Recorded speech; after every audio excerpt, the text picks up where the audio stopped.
ಅರೇನಮ್ಮ, ಇದು ನನಗೇನು ಹೊಸದಲ್ಲ. ನಾ ಸಣ್ಣಂದಿರ್ತ ಅಂದರೆ ಹುಟ್ಟಿದಾಗಿನಿಂದ ನಾವು ಇದನ್ನು ನೋಡ್ಕೊಂಡು ಇದೇ ಸಂಸ್ಕಾರದಾಗ ಬೆಳೆದವರು. ನಮ್ಮ ತಂದೆ ತಾಯಿ ಆಗಿರ್ಬೋದು, ನಮ್ಮ ಅಜ್ಜಿ ತಾತ ಆಗಿರ್ಬೋದು.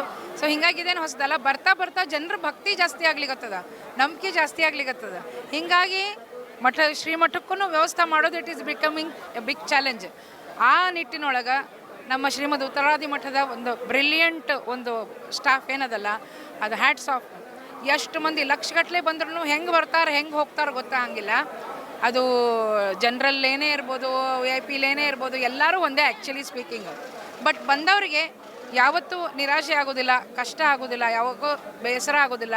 ಆಮೇಲೆ ಅಯ್ಯಪ್ಪ ನಮ್ಗೆ ಇಷ್ಟೊತ್ತಾತಲ್ಲ ಅಂತ ಯಾರೂ ಮನಸ್ಸಿನಾಗ ಅಂದ್ಕೊಳ್ಳೋದಿಲ್ಲ. ಈಗ ಆದ್ರೆ ನಾನು ನೋಡಿದೆ, ನಾನು ಆ್ಯಕ್ಚುಲಿ ನಿನ್ನೆ ಹುಬ್ಬಳ್ಳಿ ಕಾರ್ಯಕ್ರಮ ಮುಗಿಸ್ಕೊಂಡು ಇವತ್ತು ಮುಂಜಾನೆ ಬಂದೆ. ಲಾಸ್ಟ್ ಟ್ರೈನ್ ರಾತ್ರಿ ಅದು 11:15 ಟ್ರೈನ್. ತುಂಬ ನಮ್ಮ ಜನನೇ ಇದ್ದರು ಮುದ್ರಾಕ್ಷಗಳಿಗೆ ಬರೋರು.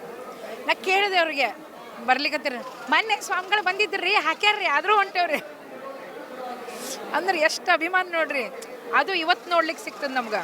ಒಮ್ಮೆ ಸ್ವಾಮಿಗಳು ಎಷ್ಟೋ ಹೇಳ್ತಾರೆ, ಮತ್ತು ಅಲ್ಲಿ ಬಂದಾಗ ಶ್ರೀಗಳವರು ಮತ್ತೆ ಬರ್ಲಿಕ್ಕೆ ಹೋಗಬೇಡ್ರಿ, ಕಂಟ್ರೋಲ್ ಆಗೋದಿಲ್ಲ ನಿಮ್ಮ ಊರಿಗೆ. ಅದ ಕಾರಣಕ್ಕೆ ಬೇರೆ ಬೇರೆ ಊರಿಗೆ ನೋಡ್ರಿ ಎಂಥ ದೊಡ್ಡ ಒಂದು ಯಾತ್ರೆ ಅವ್ರದ್ದು. ಅಂದ್ರೆ ಅಲ್ಲಿ ಯಾವ್ಯಾವ ಊರಿಗೆ ಆಯಾ ಭಾಗ ಝೋನಲ್ ಲೆವೆಲ್ನಾಗ ಅನುಕೂಲ ಆಗಲಿ ಅಂತ ಹೋಗಿ ಹೋಗಿ ಸ್ವತಃ ಹಾಕಿ ಬರ್ತಾರೆ. ಭಗವದ್ ನಾರಾಯಣ ಸ್ವರೂಪರು ಸ್ವಾಮಿಗಳು ಮಾತ್ರ. ಸೊ ಅಂದರೂ ನಮ್ಮ ಮಂದಿಗೆ ತೃಪ್ತಿಲ್ಲ, ಮತ್ತೊಮ್ಮೆ ಬರಬೇಕು, ಮತ್ತೊಮ್ಮೆ ಮುದ್ರಾಕ್ಷಿಸ್ಕೋಬೇಕು, ನೋಡ್ಬೇಕು, ನರಸಿಂಹದೇವ್ರ ದರ್ಶನ ಮಾಡಬೇಕು. ಸೊ ಇದು ಧರ್ಮ, ನಮ್ಮ ಧರ್ಮ ನಮ್ಮನ್ನು ಕಾಪಾಡ್ತದೆ ಅನ್ನೋದ್ರಾಗ ಎರಡನೇ ಮಾತಿಲ್ಲ. ಧರ್ಮೋ ರಕ್ಷತೆ ರಕ್ಷತ. ಸೊ ಹೀಗಾಗಿ ನಮ್ಮ ಧರ್ಮ ನಾವು ಎಷ್ಟು ಸಾಧ್ಯವೋ ಇವತ್ತಿನ ಮಟ್ಟಕ್ಕೆ ಬಿಡೋದು ಬೇಡ, ಎಷ್ಟು ಸಾಧ್ಯವೋ ನಡ್ಸ್ಕೊಂಡು ಹೋಗೋದ್ರಾಗ ನಮಗೆ ರಕ್ಷೆ ಅದ, ನಮ್ಮನ್ನು ಕಾಯ್ತದೆ.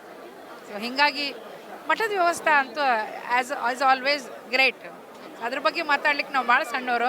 ಸ್ವಾಮಿಗಳ ದರ್ಶನ, ದೇವ್ರ ದರ್ಶನ ಆದಂಗೆ ಸಮುದ್ರ ಆಯ್ತು ಅಂದ್ರೆ ಮುಗೀತು ಅಷ್ಟೇ. ಮತ್ತು ಪ್ರತಿ ವರ್ಷಕ್ಕಿಂತ ಈ ವರ್ಷ ಭಾಳ ಕ್ರೌಡ್ ಅದ, ಹಾಗಾಗಿ ಭಾನುವಾರ ನಾನು ಪ್ರತಿ ವರ್ಷ ಬರ್ತೀನಿ. Every year I don't miss. ಪ್ರತಿ ವರ್ಷಕ್ಕೆ ಒಂದು ಜನ, ನಾ ಹೇಳಿದ್ನಲ್ಲ ಧಾರವಾಡದಾಗ ಹಾಕ್ಸ್ಕೊಂಡವ್ರು ಸಹಿತ ಮತ್ತೆ ಬಂದಾರ ಇವತ್ತು. ಸೊ ಅದು ಭಕ್ತಿ, ಅವರ ನಂಬಿಕೆ, ಅನುಗ್ರಹ ದೇವ್ರದ್ದು.